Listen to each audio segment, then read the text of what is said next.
Hey guys, welcome back to the layup. I'll be honest, I put a video up before. I don't know what happened to it, but it barely got like sent out. So YouTube, I think I probably screwed something up uploading it. So I wanted to remake the video, and at the same time, I also got some of the projects done. So I want to show you guys what I've been working on. So I actually had some free time yesterday. Today, I was able to get some detail work done. So I have the Boston Main Jeep 9 1705 weathered up, and you can see it's pretty grungy looking. This is how they really looked in the at the beginning of the 80s, going to the mid 80s. So pretty grimy. This was probably just before we get repainted. So and they would get repainted into what's called a dust and dip. So it was the all blue, all black, and then Boston on the other side.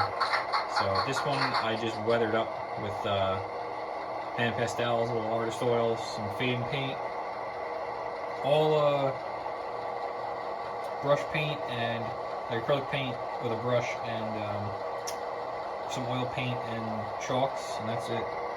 So, but it looks interesting. I think it came out really good. I did have some rust on the nose. I repainted the white stripe there, so get rid of that. And then I added an MU cable, cut the footboards off, and painted the steps orange like the prototype. So they came out really good. I like the fact that I didn't have to detail much to them. So the two of them here, sitting with some CD power that we were going through.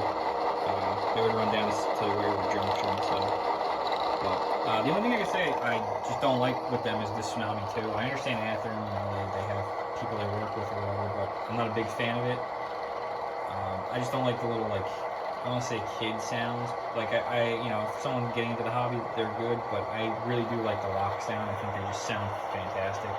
So that might be something in the future I'll have them pull out and have them pulled out and put lock sounds in. But we'll get that bridge. We'll cross the bridge when we get to it. This was just what I ended up. Normally, I would just buy them DCC or DC with DCC capability or whatever, no sound. But I could only find them at the time with sound, so I decided to just pick them up. But anyway, so I got those. Those I got a couple months ago when they came out. But I was able to find two finds on eBay. So I found one is here, one's still coming. I found an 8-inch C424 from Atlas. I've been looking for these for like 10 years now. They've been out of production. They had the newer run like this guy I was able to snag, but I still really love the classic one because they already came with the CP fuel tank, and they actually had the correct rear on the CP with the single headlight and no number boards or anything, unlike the other one right here where it has dual headlight with the number boards that light up. So this is actually prototypically accurate. So I've been really detailing these guys.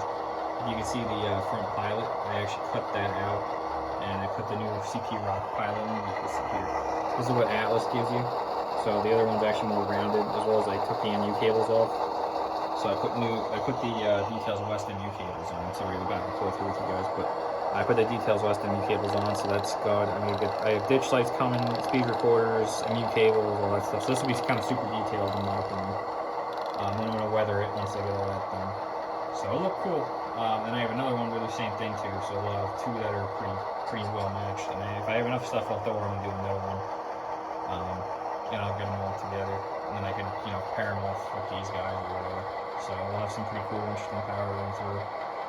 I also was able to acquire the Rapido Impalas. This is the station wagon. Looks awesome. I gotta weather it a little bit to a not standard, but fantastic cars. I will say they were pretty expensive though. I was able to find on line RJ's Trains had them for $21 a car, which compared to the average $24 to $29, pretty good price. I didn't even think Rapido was selling it for that much directly from their website. So good find. Moving our way over here, you can see I put the general makeup of the waterfront here pretty much done. I did finish the little lot over here, so I added like a building fell down. They're just taking it down, construction company, years of decay, stuff like that. So I just thought it'd be interesting instead of adding another building, put some rubble or whatever there. Then I still have to pour about one more coat of water. I think I'll be pretty satisfied. So I'd like this to be a little deeper, but realistically, if I do one more, that should be pretty good. And then I'll have that done. So the last thing I want to do is add a signal just after the bridge here, probably right about here or so, maybe a little bit back, and that'll be on red permanently all the time so you don't pass it. That's the last thing I want to do. And I do have other signals in the layout, I just don't have them wired up yet. I have one more. That'll be wired in with a switch, so when you throw the switch, it'll go green straight, and then when it's closed, it'll be red. So that's the last like 2 things I have to do as far as electronic stuff go. I also have to fix one of the grade crossings down in the back there, but get that bridge when we cross the bridge when we come to it.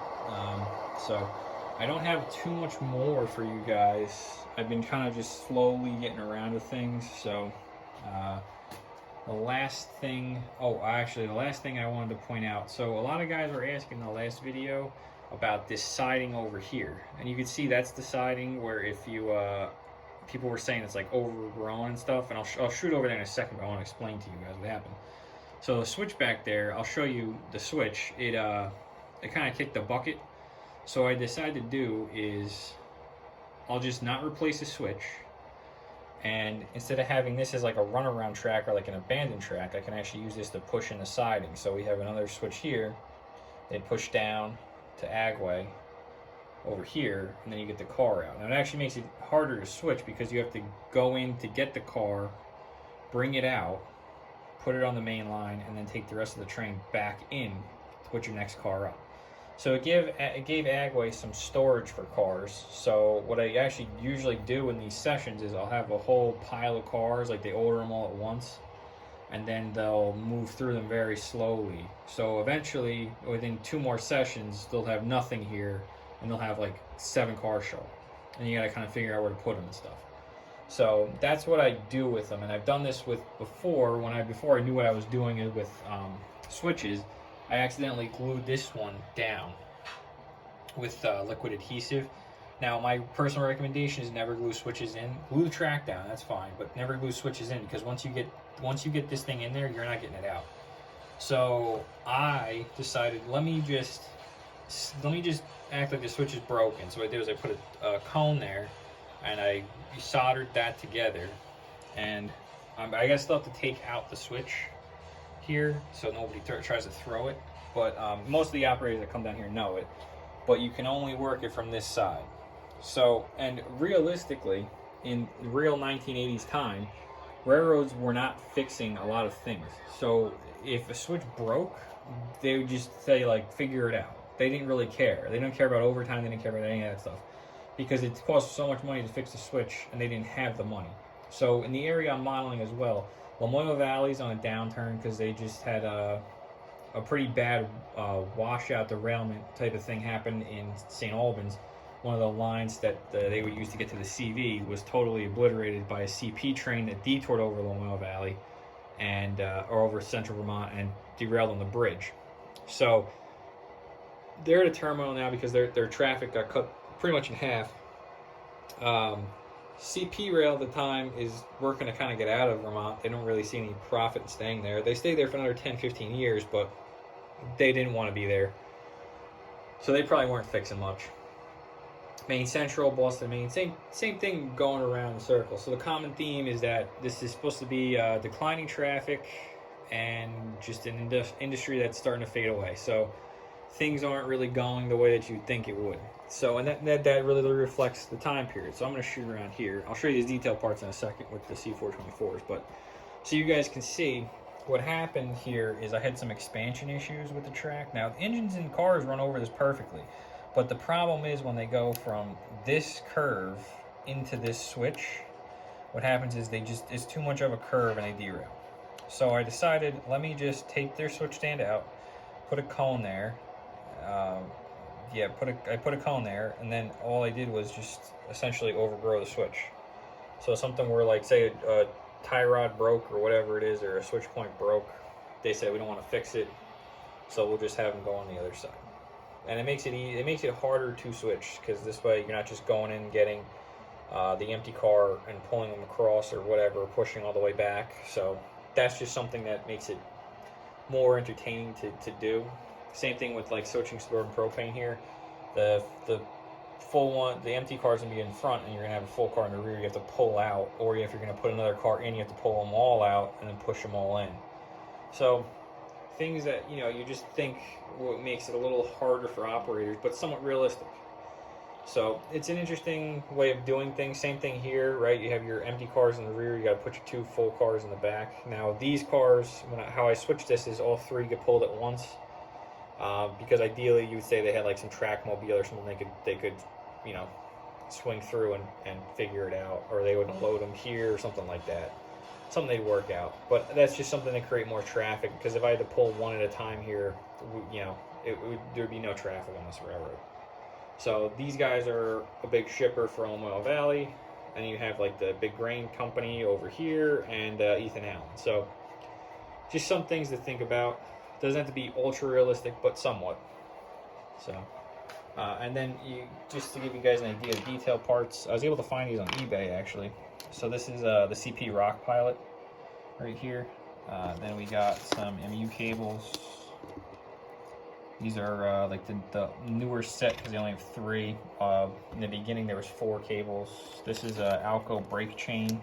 The rod here, you guys can see that's going to go into the chassis like that, and then this will go, the chain will go through this tube so it doesn't snag the truck. Then it'll go down and around. This is the Rock Pilot detail kit. You guys can see it's Cal Scale Super Detail. There's the number if you need it. And same thing with Details West kits. These are actually not for the CP engines, but I always have a package of Scale Cal coupler cut levers.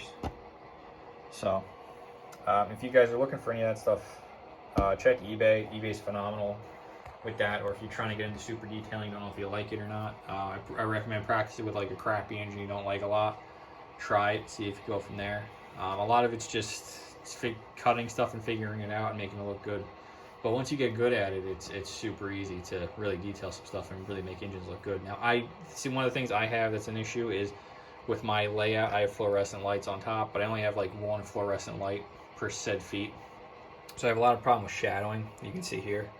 So you're not gonna really see the detail, but the next layout I do, I really want to focus on the lighting and make it look good.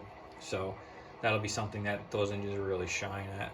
But also if you really weather engines well, meaning like you really fade the black paint underneath and stuff, detail will show through. So just some tricks, tips. But anyway guys, I don't really have much else to add here, so I'm gonna kind of let you guys go.